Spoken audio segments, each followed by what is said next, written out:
Amoureux de la physique, bonjour. Voici notre troisième partie où nous allons voir ce qu'il faut savoir pour chaque type de transformation. Quel est le vocabulaire, les lois qu'il faut connaître. Alors, c'est cette partie-là du tableau que nous allons remplir. Donc, pour les transformations physiques, qu'est-ce qu'il faut savoir? Il faut savoir le nom des changements d'état et solide, liquide, gaz, ce sont des états physiques. Donc, connaître les changements d'état, par exemple, quand on passe de solide à gaz, c'est la sublimation. Quand on passe de gaz à solide, c'est la condensation. Donc, tout ça, il faut les savoir par cœur. Qu'est-ce qu'il y a d'autre à savoir? On avait fait en début d'année les courbes de changement d'état. On avait vu qu'il y avait des paliers, parce que les changements d'état des corps purs, seulement les corps purs, pas les mélanges, se font à température constante. C'est comme ça d'ailleurs que l'on reconnaissait si une substance était un corps pur ou un mélange. L'élévation de la température, c'est une augmentation de l'agitation des molécules. Voilà ce qu'il faut savoir sur les transformations physiques. Pour le vocabulaire, il ne faut pas confondre, chose que vous confondez souvent, la dissolution. Quand on fait un mélange d'un corps solide dans un liquide, ça se disperse, on fait un mélange, on appelle ça une dissolution. Et la fusion, c'est quand on passe de l'état solide à l'état liquide. Et pour passer de l'état liquide à de l'état solide à l'état liquide, il faut bien sûr une source de chaleur. Donc, attention, on ne confond plus dissolution et fusion. Il faut connaître cette formule qui est la concentration en masse en soluté. Donc, le symbole de la grandeur, c'est T. On met S pour soluté. D'ailleurs, là, je l'ai oublié. C'est la masse du soluté sur le volume de la solution. À ne pas confondre avec la masse volumique, qui est la masse de la solution sur le volume de la solution. Donc ça, c'est la nouvelle formule que l'on voit en seconde. Donc, qui dit formule dit unité, la masse en grammes, le volume en litres, pour avoir la concentration en masse en grammes par litre. Alors, on parle parfois, au lieu de concentration en masse, on parle de concentration massique, mais c'est exactement la même chose. Ici, quand on fait une dilution, le nombre de molécules est identique, simplement il y a un plus grand volume de solution, on rajoute du solvant, et en rajoutant du solvant, étant donné qu'on a toujours par exemple ici 12 grammes, avec un volume qui est de plus en plus important, on a une concentration massique qui diminue. Attention, le volume par lequel on divise, c'est le volume total, c'est le volume de la solution. On le voit ici, les 100 ml correspondent au volume de la solution, pas à l'eau que l'on rajoute, puisqu'il faut tenir compte du volume du soluté. Autre chose à savoir sur les transformations physiques. Quand une espèce est dans l'eau, on parle de solution aqueuse et on note par exemple du sucre aqueux, ça veut dire que c'est du sucre dans l'eau. Voilà. Et on met entre parenthèses aqueux. Voilà pour les transformations physiques, ce qu'il y a à savoir. Pour les transformations chimiques, qu'est-ce que l'on doit savoir? On doit savoir le vocabulaire de réactif, qui est l'espèce chimique consommée, et le produit, qui est l'espèce chimique formée. Donc, au départ, on a les réactifs, l'espèce consommée, qui se transforme avec une flèche qui indique le déroulement. Les réactifs donnent, on le lit donne la flèche, des produits, c'est l'espèce formée. Donc ça, c'est le vocabulaire à savoir. Donc, le nombre stoichiométrique, c'est les nombres que l'on place devant la formule des espèces chimiques, des réactifs et des produits. Et ces nombres permettent une conservation des éléments et des charges. Donc, on va rentrer un petit peu dans le détail, conservation des éléments et des charges. Donc, ici, c'est conservation des éléments. On a l'équation ici. 1 fer dans les réactifs donne 1 fer dans les produits. Donc, l'élément fer, il y en a autant dans les réactifs que dans les produits.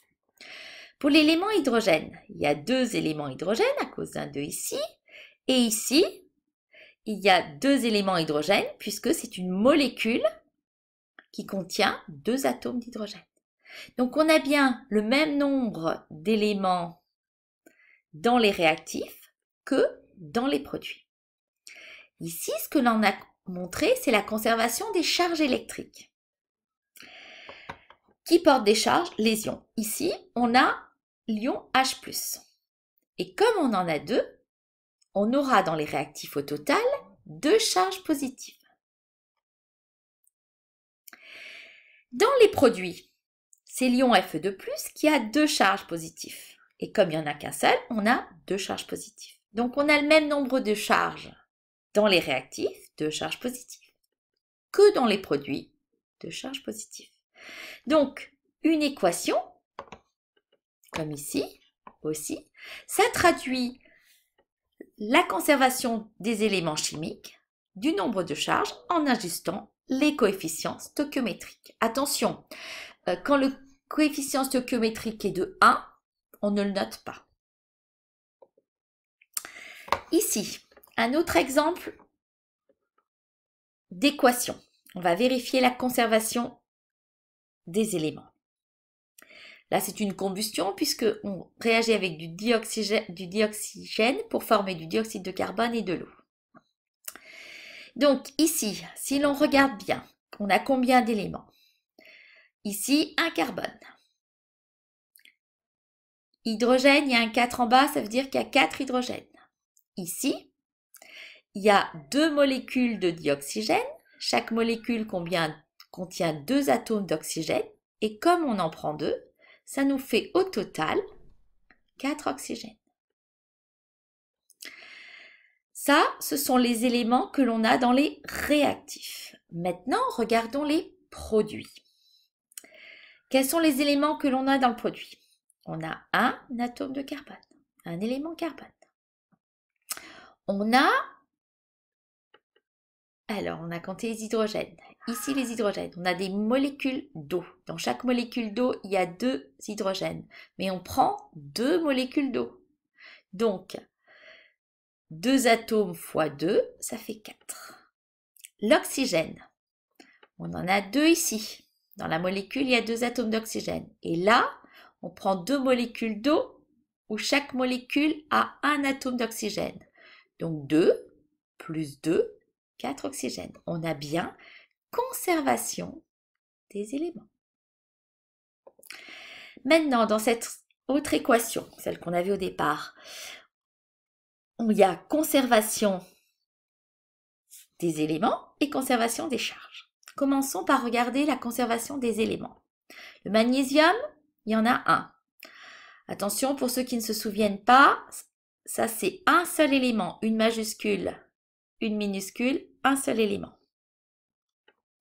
Donc, un élément magnésium. Un élément magnésium. De plus, c'est la charge. Donc, un élément magnésium dans les réactifs, un élément magnésium dans les produits. L'hydrogène. 2 hydrogènes. Ici, molécule de dihydrogène qui contient 2 hydrogènes, il n'y en a qu'une, 2 hydrogènes. Donc, on a bien conservation des éléments. Regardons conservation des charges. On a 2 plus ici. Le 2 est pour le H et pour le plus. Et ici, au magnésium, il y a une charge de plus. Donc, on a bien de plus. On a autant de charges dans les réactifs que dans les produits. Donc, un autre vocabulaire qu'il faut savoir. Par exemple, dans cet énoncé, on va parler d'espèces spectatrices. Qu'est-ce que c'est qu'une espèce spectatrice? C'est une espèce qui est présente mais qui ne participe pas à la réaction. Je m'explique. Ici, on dit que c'est l'équation de réaction entre le métal magnésium et l'ion hydrogène dans une solution d'acide chlorhydrique. Donc, ça veut dire que pour que la réaction se fasse, on doit mélanger du magnésium à de l'acide chlorhydrique.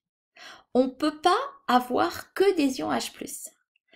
Des solutions avec que des ions H+, ça n'existe pas. Une solution est toujours neutre. Elle a autant de charges positives que de charges négatives.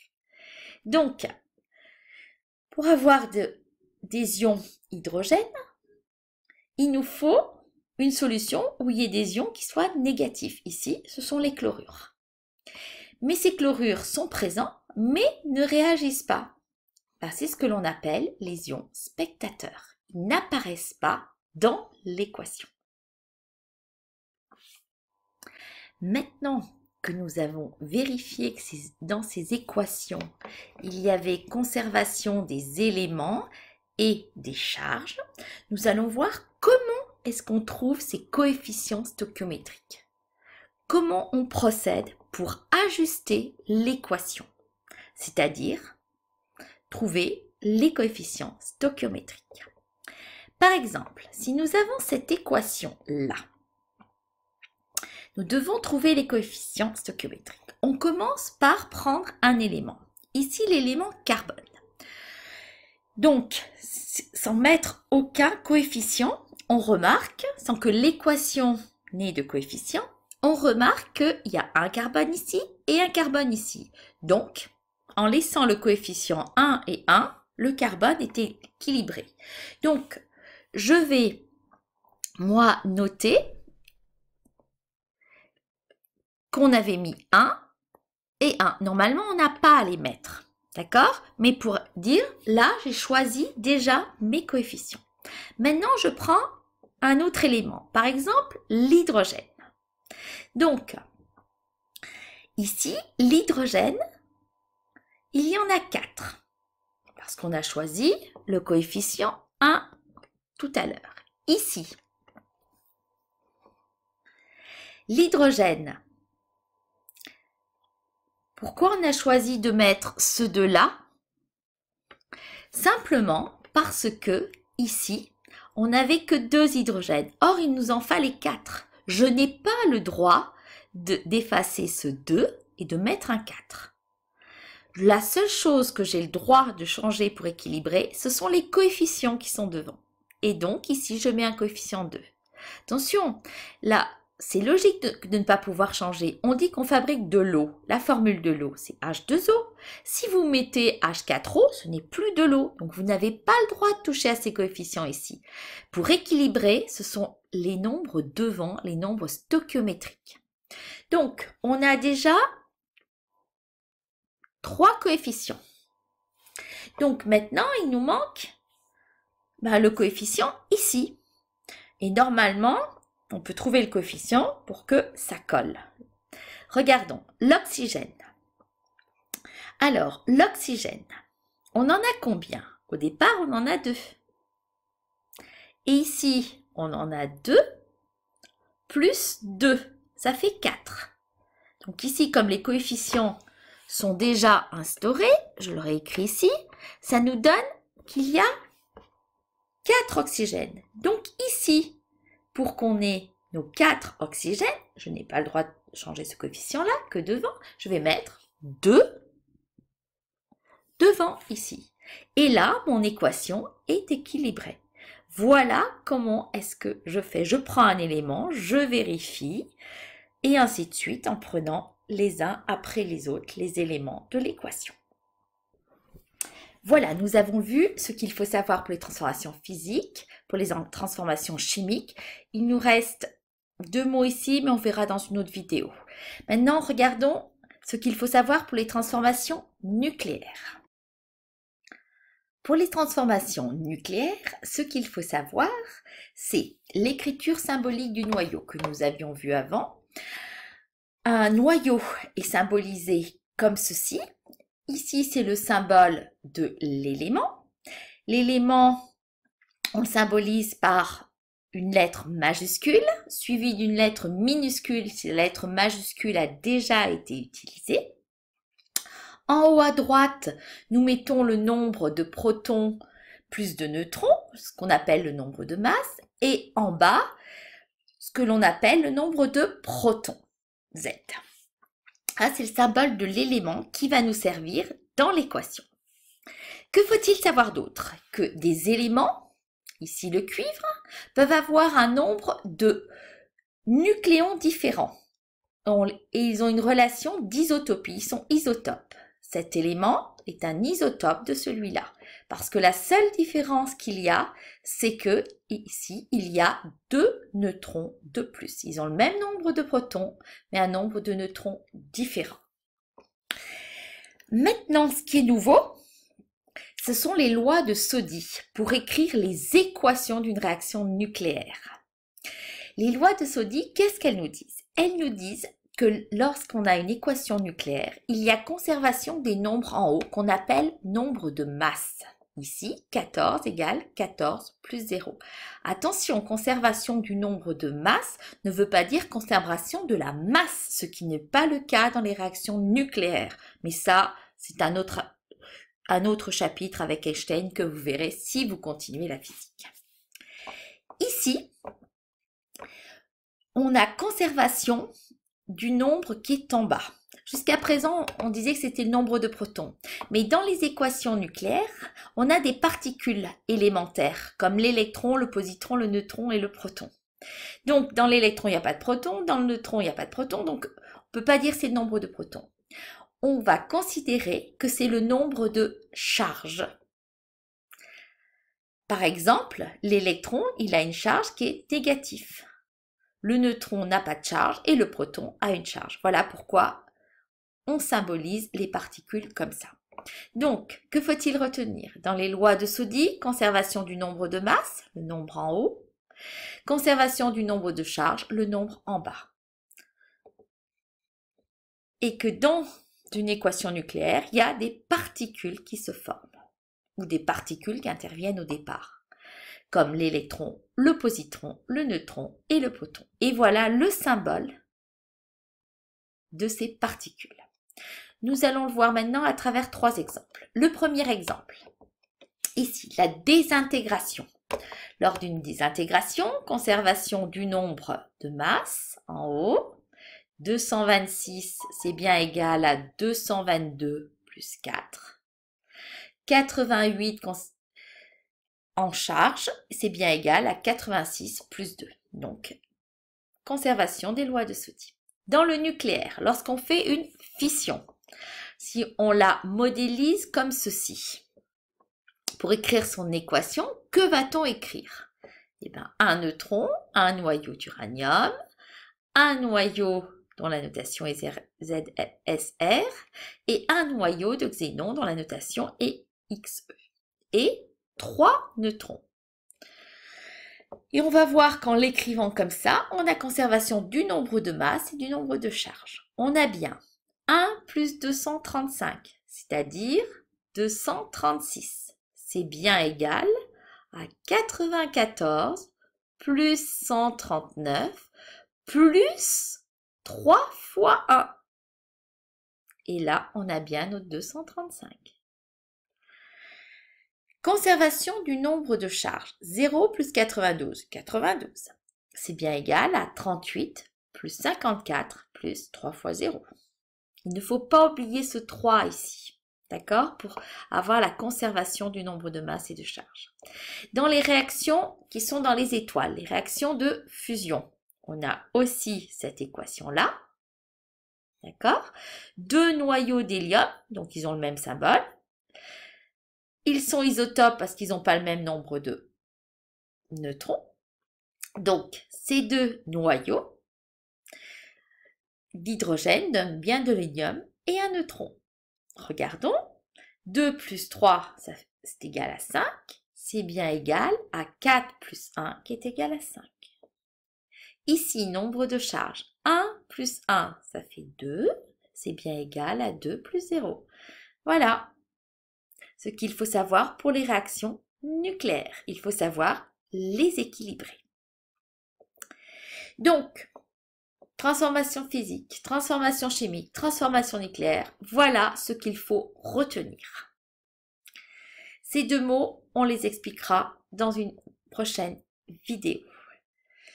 Maintenant, entraînez-vous à faire des exercices. À bientôt. Au revoir.